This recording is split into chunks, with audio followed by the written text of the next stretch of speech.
안녕하세요. 저장하면 도움되는 산림저장소입니다. 오늘은 천연세제에 대해 알아보도록 하겠습니다. 혹시 여러분들은 지금 보이는 가루의 차이점을 알고 계신가요?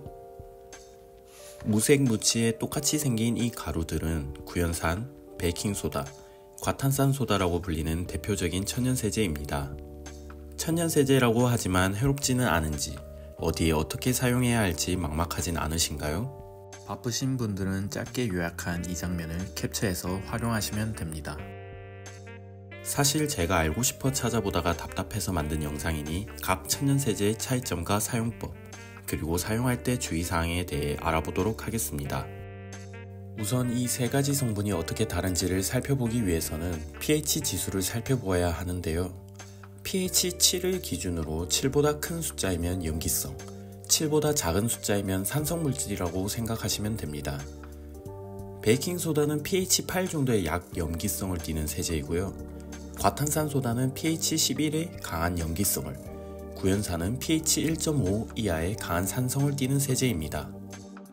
염기성 세제로는 산성 오염물질을, 그리고 산성 세제로는 염기성 오염물질을 제거할 수 있는데요.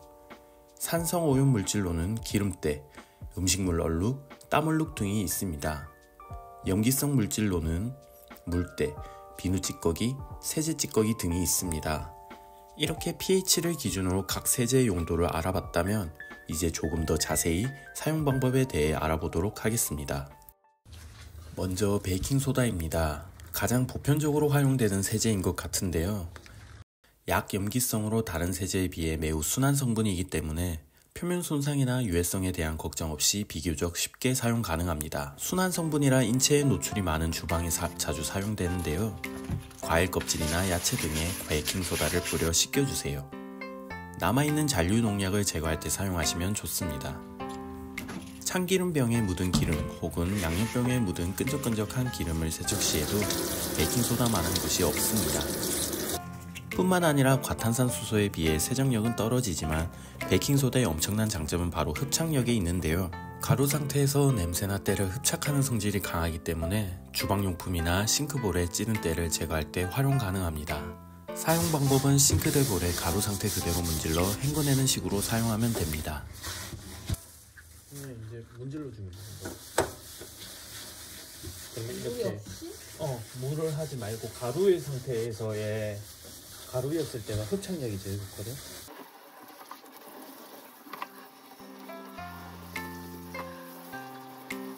그리고 종이컵에 베이킹소다 가루를 그대로 담아 냉장고 안에 넣어주시면 냉장고 안의 냄새 제거에도 탁월하고요. 신발장에 넣어주셔도 좋습니다. 종이컵에 담긴 베이킹소다는 수분을 머금어 눅눅한 상태가 되면 흡착력이 떨어진 거라 교체해 주시면 됩니다. 냄새가 심한 신발이 있다면 키친타월에 베이킹소다를 감싸주세요. 그리고 신발 안에 하루 이틀 정도 넣어 천연탈취제로 사용하시면 됩니다. 베이킹소다에 비해 훨씬 강한 염기성을 가진 과탄산소다. pH 농도가 높은 만큼 강한 세정력을 가지고 있는데요. 이 과탄산소다의 가장 큰 특징은 바로 표백입니다. 과탄산소다를 물에 넣으면 과산화수소와 탄산소듐이라는 물질로 분해가 되는데요. 이 중 과산화수소에서 활성산소가 나오면서 표백작용을 하게 됩니다. 이 표백작용 덕분에 세탁할 때 활용하기 좋은 세제라고 보시면 될 것 같아요. 오염이 많은 의류에 애벌 세탁용으로 활용하거나 본세탁의 보조세제로 사용하시면 좋습니다. 참고로 세탁뿐만 아니라 화장실 줄눈의 얼룩 혹은 스테인리스 주방용품의 찌든 때를 벗겨낼 때도 활용할 수 있습니다. 다만 강한 염기성의 세제이기 때문에 피부 손상을 유발할 수 있어 사용 시 꼭 환기를 해주시고 고무장갑 착용을 해주셔야 합니다. 그리고 스테인리스가 아닌 다른 금속 재질에는 부식의 우려가 있어 사용을 피하심을 추천할게요. 마지막으로 구연산입니다. 유일한 산성물질인 세제이고 pH 1.5의 강한 산성을 가졌습니다. 그만큼 세정력이 강력한데요. 염기성 오염물질인 물때를 제거하는 데 탁월합니다. 먼저 전기 포트에 물때를 제거할 때 이용하시면 좋습니다. 물만 끓이는 포트라 때는 많지 않은데요. 그래도 수돗물의 침전물들이 수분 증발후 물안금으로 남아 있습니다. 인체에는 무해하다고 하지만 점점 쌓일 수 있고 보기에도 싫어 청소해 줄게요. 간단하게 구연산 5티스푼과 물 1리터 정도를 넣어 끓여주시면 되고요. 끓이지 않고 30분 정도 놔두어도 되지만 끓이면 증기로 물 따르는 입구까지 청소되니 그냥 한번 끓여주도록 하겠습니다. 이렇게 구연산 물을 끓여주고 난 후에 버리고 다시 깨끗한 수돗물로 한 번 더 끓여주면 끝입니다.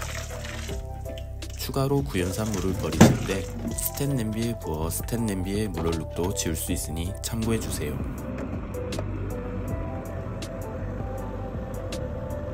깨끗한 것 봐. 수전에 낀 물때나 샤워부스 외벽, 그리고 거울 등 욕실에서 보이는 비누 찌꺼기 등을 제거할 때도 좋습니다.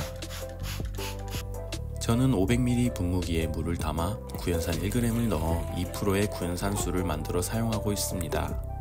이렇게 만든 구연산수는 물때가 생기기 쉬운 싱크대, 물받침, 수전 등에 뿌려줄게요.